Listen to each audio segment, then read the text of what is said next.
சென்னை ராயபுரம் அருகே மின்சார ரயில் தடம் புரண்டு விபத்து ஏற்பட்டிருக்கிறது. ஆவடியில் இருந்து கடற்கரை நோக்கி சென்ற மின்சார ரயில் திடீரென தடம் புரண்டதால் பரபரப்பு ஏற்பட்டுள்ளது. மின்சார ரயிலின் 3வது பெட்டியின் சக்கரங்கள் தண்டவாளத்தை விட்டு வெளியே நகர்ந்ததால் இந்த விபத்து சம்பவம் நடந்திருப்பதான அண்மை தகவலை பார்த்து கொண்டிருக்கிறோம்.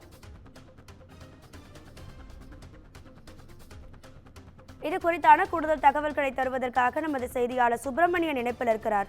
சுப்பிரமணியன் வணக்கம், உங்க விரிவான தகவல்களை சொல்லுங்க. சென்னை ராயபுரம் அருகே மின்சார ரயில் தடம் புரண்டது விபத்துக்குள்ளாகி இருக்கிறது. குறிப்பாக சென்னை ராயபுரத்திலிருந்து கடற்கரை நோக்கி செல்லக்கூடிய ஆவடியில் இருந்து வந்த மின்சார ரயில் தடம் புரண்டு இருக்கிறது. 3வது பெட்டியில் 2 சக்கரங்கள் தண்டவாளத்திலிருந்து கீழே இறங்கி இருக்கிறது. இதன் காரணமாக யாருக்கு எந்த ஒரு காயமும் ஏற்படவில்லை என்று ரயில்வே துறை தரப்பில் தெரிவிக்கப்பட்டிருக்கிறது. அதனை சரி செய்யக்கூடிய பணி நடந்து கொண்டிருக்கிறது.